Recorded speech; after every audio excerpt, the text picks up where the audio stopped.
सभी साथियों को जय हिंद। 23 फरवरी 2024 फर्स्ट, सेकेंड और थर्ड शिफ्ट का जीके जीएस प्लस हिंदी का जितने भी प्रश्न पूछे गए हैं उनका एनालिसिस लेकर आ गया हूं। आपको बता दूं कि आप अगर हमारे चैनल कौशिक जीएस एकेडमी पर नए हैं तो हमारे चैनल को सब्सक्राइब कर लीजिए, क्योंकि डेली हम एग्ज़ाम का एनालिसिस लेकर आपके लिए आ रहे हैं। तो चलिए स्टार्ट करते हैं। आज देखते हैं कि आज फर्स्ट शिफ्ट में क्या क्या प्रश्न पूछा गया, उसके बाद सेकेंड और थर्ड तीनों शिफ्ट का देखेंगे। कि फर्स्ट शिफ्ट का पहला प्रश्न है, देख सकते हैं आप, भारत के राष्ट्रपति का निर्वाचन किस एक्ट के अंतर्गत होता है। तो आपको बता दूं कि भारत के राष्ट्रपति का निर्वाचन अनुच्छेद 55 के तहत होता है। याद रखें, भारत के राष्ट्रपति का निर्वाचन एकल संक्रमणीय विधि द्वारा होता है। कई बार एग्जाम में पूछा गया है, एकल किसके द्वारा? एकल संक्रमणीय विधि द्वारा होता है। नेक्स्ट, अगला प्रश्न पूछा गया, भारत के सबसे लंबा बांध कौन है। तो भारत के सबसे लंबा बांध कौन है? हीरा कुंड बांध। याद रखिए, क्या? हीरा कुंड बांध। इसकी लंबाई कितना है? तो लगभग 25.8 किलोमीटर है ना। यह कहाँ पे है? उड़ीसा राज्य में स्थित है। नेक्स्ट, अगला जो प्रश्न आया आज के शिफ्ट में वो है, मीराबाई चानू का संबंध किससे है। तो मीराबाई चानू का संबंध है किससे? भारोत्तोलन से। किससे है? किससे है मीराबाई चानू का संबंध? भारोत्तोलन से है, यानी वेट लिफ्टिंग करती है मीराबाई चानू। नेक्स्ट, भारत में सबसे लंबी दूरी तय करने वाली ट्रेन कौन है। तो भारत में सबसे लंबी दूरी तय करने वाली ट्रेन कौन है? विवेक एक्सप्रेस। कौन सा हो जाएगा? विवेक एक्सप्रेस। नेक्स्ट, अगला जो प्रश्न आज के एग्जाम में पूछा गया, क्रिप्स मिशन भारत कब आया। तो क्रिप्स मिशन भारत कब आया? तो क्रिप्स मिशन आया 22 मार्च। कब आया? 22 मार्च 1942 को क्रिप्स मिशन भारत आया। नेक्स्ट, अगला जो प्रश्न पूछा गया, क्योंकि देख लीजिए बार बार एक प्रश्न कई शिफ्ट में पूछा जा रहा है, रिपीट भी हो रहा है, तो इसलिए आपको देखना जरूरी है। नेक्स्ट है, कथकली किस राज्य की लोकप्रिय नृत्य है। तो कथकली किस राज्य की है? केरल की। किस राज्य की है? नेक्स्ट, अगला प्रश्न है, मोहिनी अट्टम नृत्य का संबंध किस राज्य से है। तो मोहिनी अट्टम का भी संबंध किस राज्य से है? केरल राज्य से है। नेक्स्ट, अगला जो प्रश्न पूछा गया, कुडनकुलम परमाणु ऊर्जा संयंत्र किस राज्य में स्थित है। तो कुडनकुलम परमाणु ऊर्जा संयंत्र आपका किस राज्य में स्थित है? तो यह है तमिलनाडु में। किस राज्य में है? तमिलनाडु में। नेक्स्ट, अगला जो प्रश्न पूछा गया, दंड यात्रा महोत्सव किस राज्य से संबंधित है। तो दंड यात्रा एक टाइप का नृत्य भी है और महोत्सव भी मनाया जाता है, तो यह किस राज्य से संबंधित है। तो आपका यह है आपका किस राज्य से संबंधित?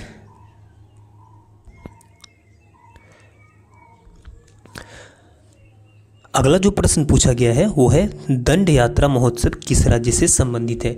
तो दंड यात्रा एक तरह का नृत्य भी है। यह महोत्सव आपका किस राज्य में मनाया जाता है? तो ये मनाया जाता है ओडिशा में। किस राज्य में मनाया जाता है? तो ओडिशा राज्य में मनाया जाता है। नेक्स्ट,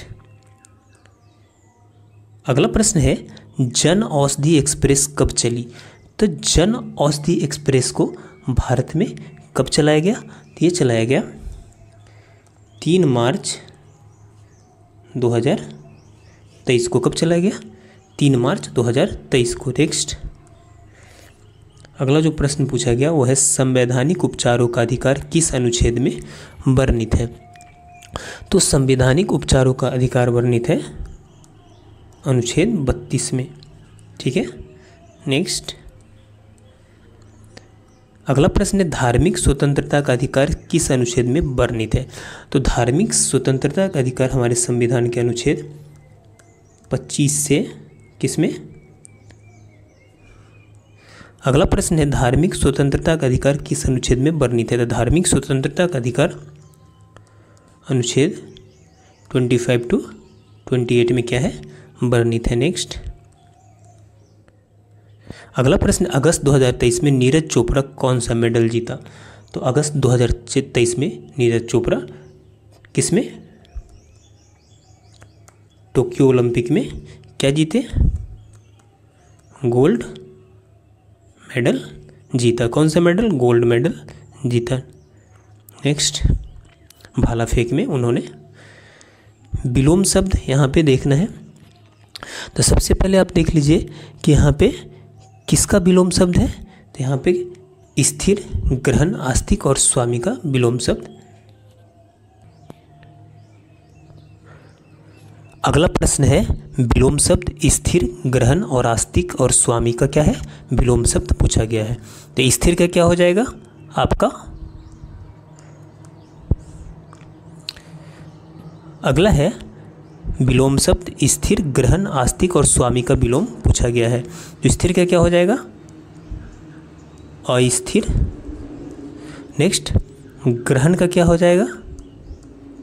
त्याग। इसके अलावा आस्तिक का क्या हो जाएगा? नास्तिक। और इसके अलावा स्वामी का क्या हो जाएगा? सेवक, है ना। नेक्स्ट अगला है पर्यायवाची शब्द। उभरना, अधीन, गंगा और पक्षी का क्या है? पर्यायवाची शब्द है। तो यहाँ पे देख लीजिए गंगा का पर्यायवाची क्या हो जाएगा? तो गंगा को क्या कहा जाता है? भागीरथी। क्या कहा जाता है? भागीरथी। मंदाकिनी, है ना, मंदाकिनी। इसके अलावा देव नदी।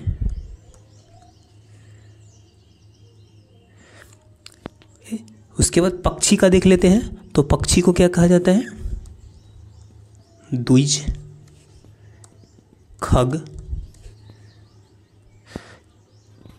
इसके अलावा अधीन। यहाँ पे देख लीजिए अधीन यानी किसी के अधीन होना, यानी गुलाम, है ना, गुलाम, दास,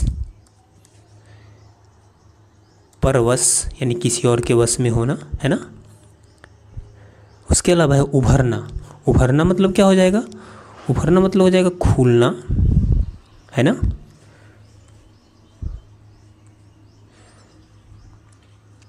खुलना, उगना, खुलना, उगना, उठना, फैलना, ये सब हो जाएगा, है ना। नेक्स्ट अगला जो है बर्तनी शुद्धि का पूछा गया है। तो इसमें गलत लिखा गया था, अंत्येष्टि को इधर से दिया गया था, तो ये सही है। आत्मा भी सही है। अत्युक्ति क्या हो जाएगा? तो यहाँ पे ये गलत है, यहाँ पे अति संयुक्ति, है ना, ऐसे हो जाएगा। श्रीमती सही है। नेक्स्ट अगला प्रश्न, मनरेगा में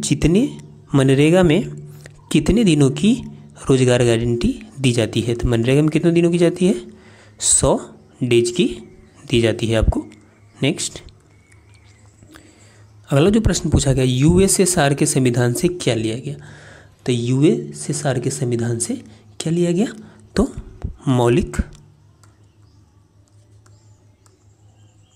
मौलिक कर्तव्य लिया गया। नेक्स्ट अगला प्रश्न है, एक्ट 129 का संबंध किससे है? तो एक्ट 129 का संबंध किससे है? तो सुप्रीम कोर्ट से। किससे है? सुप्रीम कोर्ट से। नेक्स्ट अगला जो प्रश्न पूछा गया, 2023-24 में कितनी प्राथमिकताएं तय की गई? तो डेवलपमेंट के लिए 2023 में कुल 7 प्राथमिकताएं तय की गई। नेक्स्ट अगला प्रश्न, शेफाली वर्मा का संबंध किस खेल से है? तो शेफाली वर्मा वर्तमान में क्रिकेटर है, उनका संबंध किससे है? क्रिकेट से। नेक्स्ट जौहर कप का संबंध किससे है? तो जौहर कप का संबंध हॉकी से है। खेल, नृत्य, क्रिकेटर, इन सारी चीज़ों से हर रोज़ प्रश्न पूछा जा रहा है। आप एक बार ध्यान दे लीजिएगा इन सबको। इंडो वर्मा युद्ध कब हुआ था? तो इंडो वर्मा युद्ध आपका 1824 से 1826 के बीच में हुआ था। नेक्स्ट अगला प्रश्न है 2011 के जनगणना के अनुसार सबसे अधिक जनसंख्या किस राज्य का है? तो सबसे अधिक जनसंख्या था किस राज्य का? यूपी का।